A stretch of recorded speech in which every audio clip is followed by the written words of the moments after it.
Assalamu alaikum wa rahmatullahi wa barakatuh.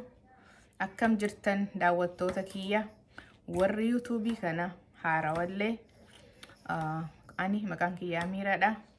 Warri na beeytan duruu silaa na beeytanii har'a waan namni lama na gaafate gaafii lama nu hojjedhu jedhanii an bakka takkatti isinii hojjedhe isinii mul'isuu fedhe.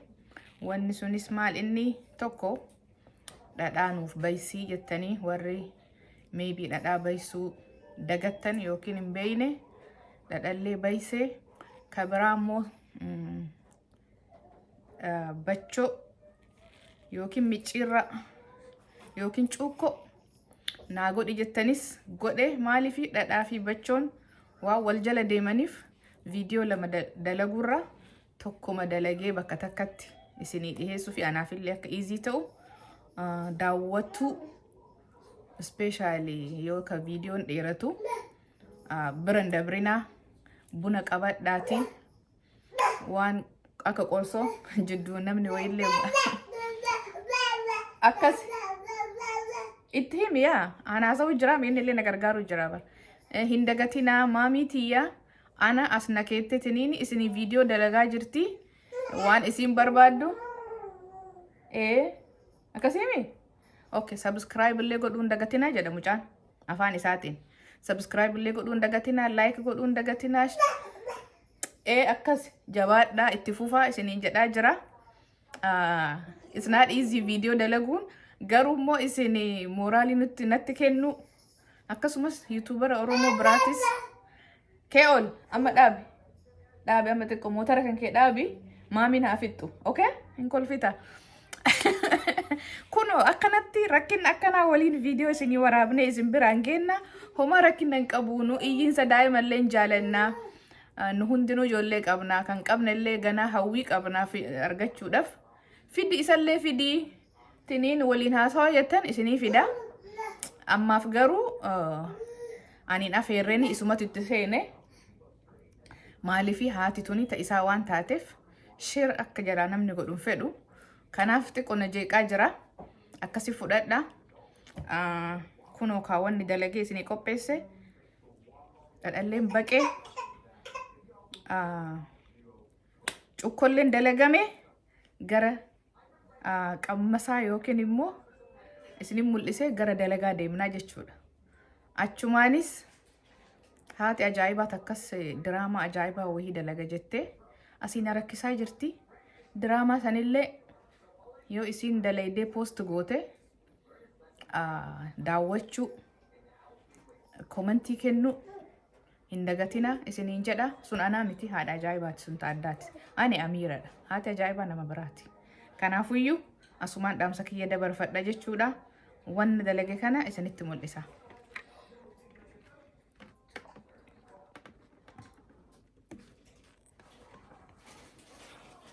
Agartanii manumatti akkana dalagachuu isin dandeettanii baay'ee easy dha. Ganaa yoo harcee bachoo qabaattan biyyaanaa erga maali jettanii ba'aa fi nama biyya jirullee rakkisina. Kunoo qululleen biyyumaa dhufee anatu isinin mul'isa akkaataa akka gootan isinin mul'isa. Ishi dura cheers. Ani waan aadaa waan jaaladhuuf haga danda'e walitti qaba. Baay'izawwee quluun kuni ka haadha tiyyaati. Asumaan amantaa qabdaniin hunda haadha tiyyaa du'aa'ii naa godha. Ka musliimallee ka kiristiyaanallee du'aa'ii godhaa fi rabbi jannata isii haa kennu. Har'a na waliin hin jirtu. Quluun isiin buna itti dhuyde garuu na waliin jira. Onnee tiyya keessa jirti. Inshaallah that's long story. Yeroo biraa isinitti hima. Cheers jenne aannanii. Akkasumas wanni aadam isaa waliin bareeda. Kunoo kuni xurii isinitti hin fakkaatin gaafa burraa burree irra dalagame na fakkaate uumaa isaati akkasi. Tunis biyyaa dhuftee aaduma waliin sahnii qofa maaliif naan hin jedhina. Inni yoo barbaaddan immoo kanallee itti qophaa'ee hin dhufa waliin waan dalayne kana.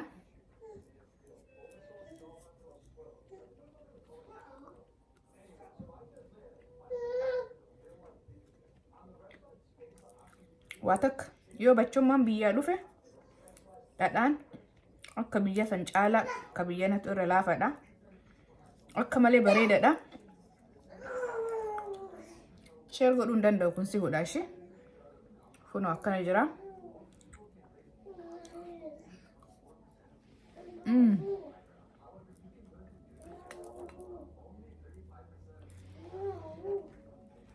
homaa waan biyyaa hawwitan hunda asitti godhachuu hin dandeessanii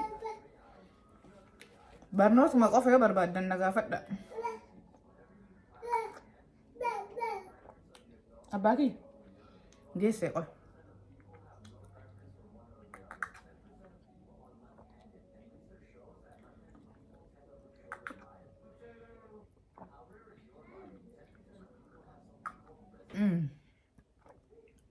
by the way ijoollee daa'immanitti hin kennina nama hudha bachuun kun nama hudha ijoollee beekatteellee waa irratti hin dhuydu yoo immoo nyaattee jette even waa huu irra dhugan dafee bakka sanii namaan ka'u daa'immanii yookiin ijoollee xiqqoolidhaan kennuun isin hin gorsu'an baay'ee rakkisaadha yoo isinummaan bira teettanii xiqqoo itti kennitan malee haa'ima qammasaniif hin gorfamu daa'immanitti kennuun nama guddaayyuun hudha kanaaf irra dhudhugu jira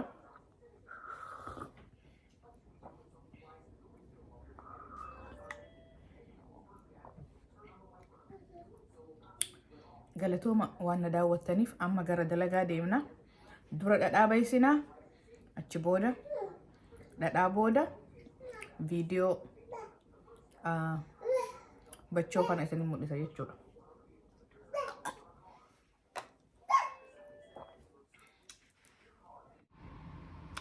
wanni ani qopheeffadhe dhadhaa kana yoo bitattan yoo kaaskoo ka bitattanii eessayyuu yoo bitattanii bakka feetanillee yoo bitattan ansaaltir ka jedhu ansaaltir ka sooqidda hin qabne laalaa bitadhaa jechuudha ka sooqidda qabullee homaan ta'uu garuu sooqidda jedhaa waan maraa keessatti nama jala irra dabraa jechuudha so kuni kanatu irra jaalatamaadha gargaartullee qaba asumaanuyyuu kuni hin beeytanisinu koroorima wanna hunda keessaa kan dhabamne qimamii ajaa'ibaati kosarat best friendii dhadha kosarati ani lamaanuma kana itti godha wanti tokko qofa wanni ani adda godhu dhadhaa biyya itti dabala dhadhaa Itoophiyaa xiqqoo itti dabala jechuudha dhadhaa kanarratti like kubbaayyaa tokko lama ka ta'u itti godha so akka biyyaa sanaa urgaaya baay'eellee akka biyyaa sanitti nama wanni jedhu namatti ulfaatu namni dhadhaa biyya alaa kana barate dhadhaan biyyaa itti ulfaata so kana itti guddifne yoo kana xiqqoo ka biyyaa xiqqoo itti goone bareeda ta'a ani garuu akkas jaaladha ka biyyallee kophaa isaa nyaatuun fedhu akka malee yoo biyyaa baatanii ka biyya alaa kana baratan ka biyyaa sun nama ulfaata ka biyyaatu aynata qabaami ka wanni jedhu ka amma bahee fi ka ture minaaman waan jedhamu jira so wanni dhadhaan kun bade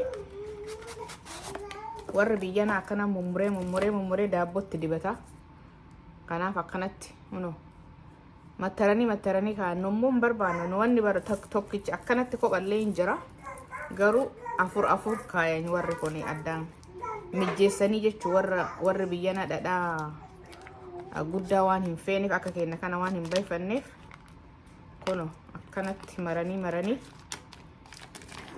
jarri akkana kaattee mummurtee wahitti diddibatti nummoo dibatuu sanirra bayfannee gixxum goone nyaatu barbaanna akkasanii bayfattan yoo keessa ture immoo akka malee bareeda ta'a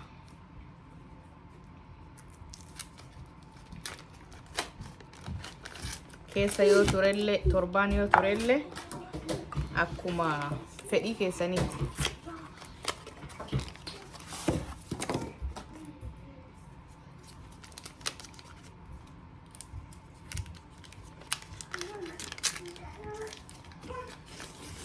Har'a dhadhaa baysinee gaafa dhadhaan keenya immoo guyyaa rabbi nutti tolchetti dhadhaan keenya baqeetiin dhimbiibamee bahee jedhe waliin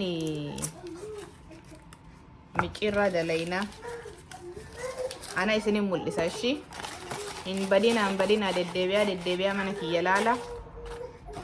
Waan ajaa'ibaa isinii fiduudha. Achumaanillee hin dagatina, anillee haadha ajaa'ibaati. Kunoo ka dhadhaa keenya itti naqne hin dagatinaa, dhadhaa wayita bitattan ka soogidda hin qabne unsalted butterii kana bitadha. Aina branding fedhe ta'uu danda'a. Dhadhama yoo ta'e branding kuni Costco waan bitameefi kalarii kana qabaaf jarri. Kalarii adda adda illee ni qabani. Kun kadha soogidda hin qabne, ka soogidda hin qabne bareeda. Maaliifi nyaatatti yoo naqattan isin jala soogidda isin jala wanni hin jedhu. Nama soogidda hin barbaanne jira. Dhadhaa yoo qabaatee waan itti gootanitti immoo soogidda illee itti gootan isin jalaa wal dhaha jechuudha.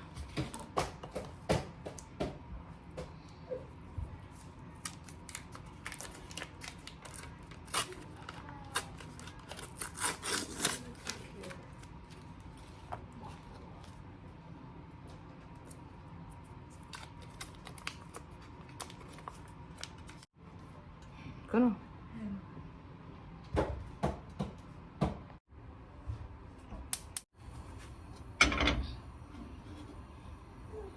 irra kenne ibidda miidiyeemii irratti irra kaayanii maaliifi amma addumaan haa babbahee tiniin qamamii itti naqee walitti mix godhuufi malee amma hin bayisu. Guyyaa tokko lama asumarra akka taa'u fedha. Itti banaa yoo niti qoo'ee jedhe qamamiidhaan wal fudhata. Maaliifi dhadhaan biyyanaa kun yoo sirritti qamamiidhaan wanni hin jedhin bishaan jedha. Aroonnoo ani akkasna jedha garuu akka dhadhaa biyyaa san namaan tayu especially kophaa isaa yoo ta'u bubbuluu qaba qamamii waliin. Kanaafuu akka biyyaa san akkana urgaa'u akkanatti mi'aa isa. Asitti immoo qamamii xiqqoo ifne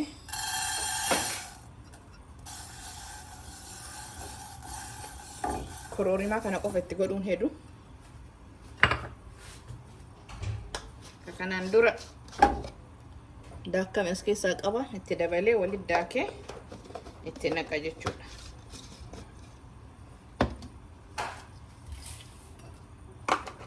Wannan itti naqu kororimaa fi kosaratiin kun akka biyyaa dhufee bareeda. Kosaratiin asii gariin kosaratii fi baala biraatiyyuu addaan hin beekamu.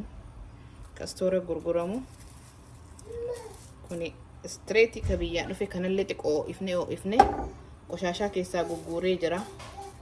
Akkanuma itti gadina hidhaa jechuudha. Xiqqoon ifne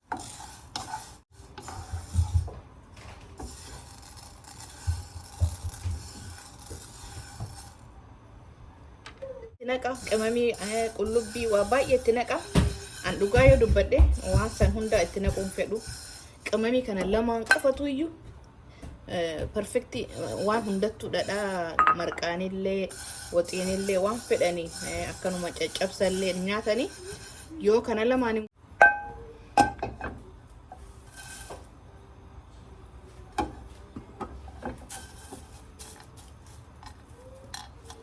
kana hoo namni beeku jira. Maa inni kun maqaa waan kanaa naa himaa. Okay, viidiyoo mararratti waa isin gaafadha jedhee ture asiin dura. Maa inni wanni kun akkanatti wanni keessa bu'ee dhufe namni gariin itti godha. Ani immoo hafuura isaa baay'ee hin danda'u. Garuu tokkicha kana asuma keessa waan argeef itti buusa. Hafuurri isaa na ulfaata nyaatatti yoo godhamu. Maqaan waan kanaa maaliin? Gurre amma oo'ee jira.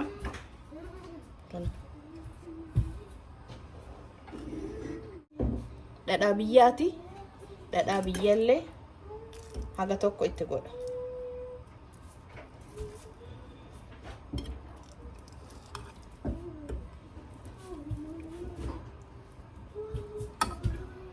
Baay'ee ittiin godhu haguma cilfaa sadii itti godha. Kun amma yeroo biraatiif waggallee naa ta'a jechuudha.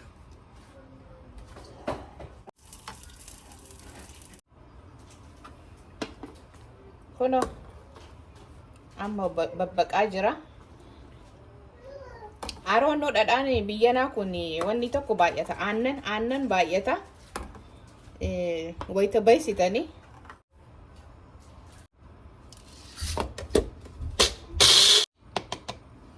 kororimaa kenna akkana daayine baay'ee diqiqqin godhina, baay'ee wanni godhin bulleessina wayita daayitan kororimaa.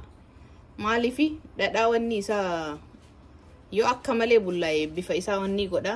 Shakaaraa yoo ta'e immoo bareeda.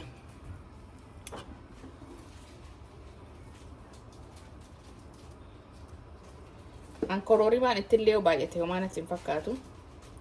Dasna jedha.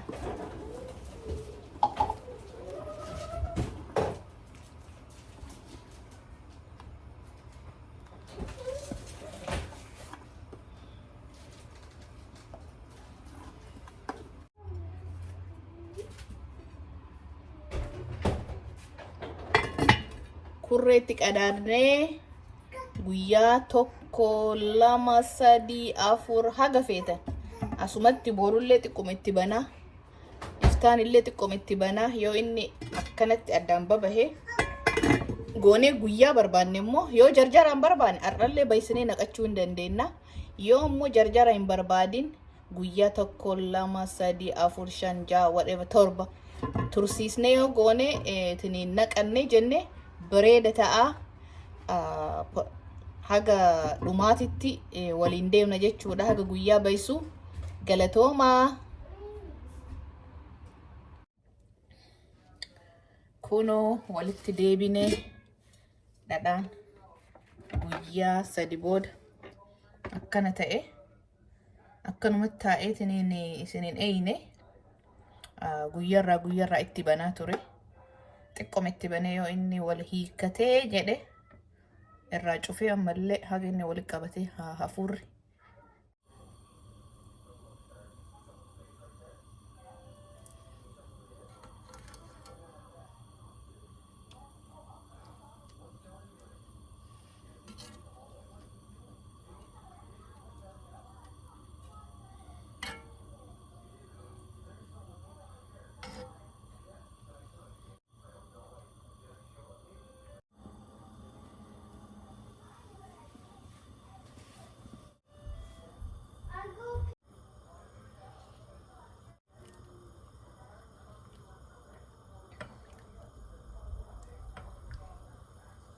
Ibidda baay'ee haayirraan godhina yeroo dhadhaa bayfattan. Warri dhadhaa baysuu fa'a yeroo duraatiif fa'a baysitan ibidda yoo akka malee itti wanni jettan isin jala gubatee wanni qimamiin jalatti gubatee ciincaa dhadhaan sun baqqaata. Faayidaan qabu jechuu yoo ciinca yeroo mara wanni isan itti godhattan hundi waan gubate jedha dafee ciincaya. Ciincan sun immoo basin balleessaa. Ibidda miidiyaa hima godhadha. Feetanii itti godhachuu hin dandeettanii akka fedhii keessanii jechuun. Namni gariin baarzaaf illee itti godhaa akka malee urgaahaa. Garuu immoo fedhii namaati. Ani fedhiin kiyya waa baay'ee akka inni keessaa natti dhaga'amu fedhu. Qimamii guddisuu hin jaaladhu. Maaliif fedhii kiyya suni anatu akkas fedha. Yeroo garii waxiidhaaf homaa rakkinna hin qabu. Yeroo marqa fa'aan caccabsaa fa'aan nyaattan keessaa namatti hafuurri qimamii baay'ee keessaadha. Saniif hin fedhu ani. Malee namni waan adda addaa itti godhata. Kun qullubbillee itti godhaa. Waan feetan waan isin qalbiin keessan isin jaalatte itti godhattan jechuudha. Waa'een qimamii wal dhabbii hin qabu. Garuu qimamiin tokkoffaan dhadhaatti bayfatan kosaratti maafi wanniidha. maa inni koroorimaaf kosoroti yoo qabaate waan hunda akka waan qabaateeti. Kunneen tirfi.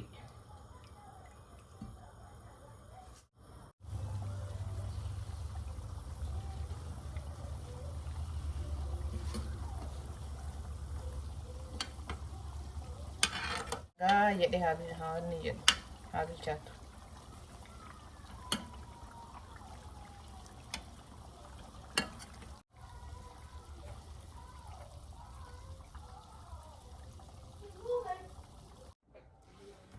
Kuno amma immoo qabbanaa'e hin na'inaa jechuudha. Walumaan na'inaa. Hoomachan qabu gadi liqimsee kuno bareeda jira. Mucaan kiyya ka waggaa 6 gubbaa sanii gadi bu'ee waan nan jedhe.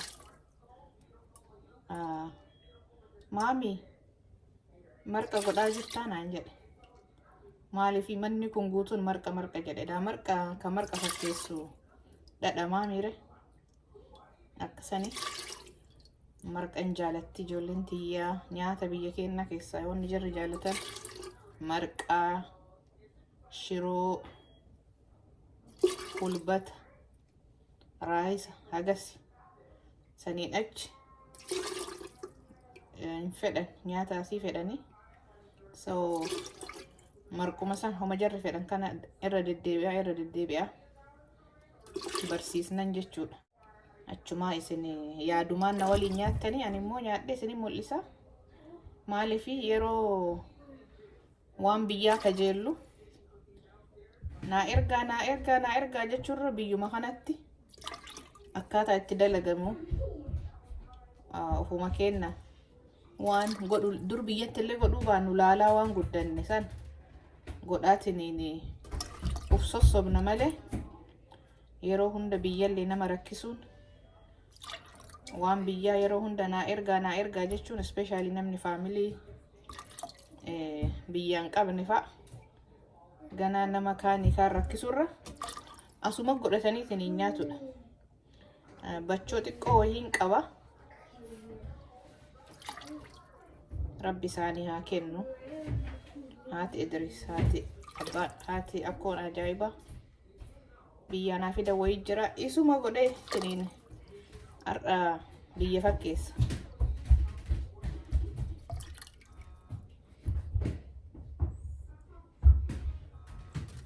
Urgaaya guddaan goone osoo guddaa godhee akkana ol guutaa ture.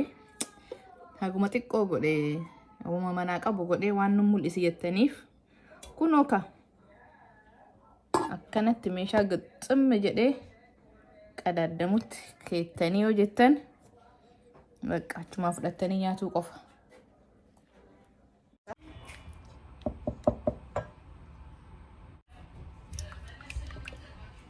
Xiqqoo ifne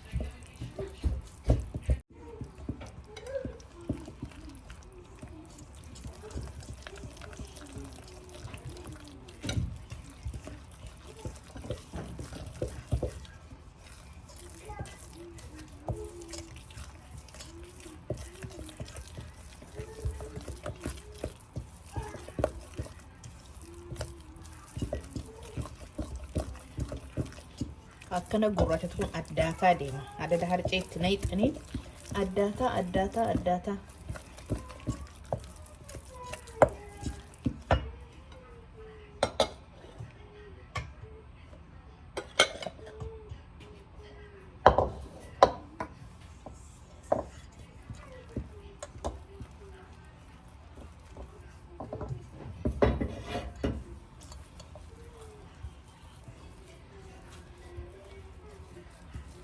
Humna barbaachisa. Sana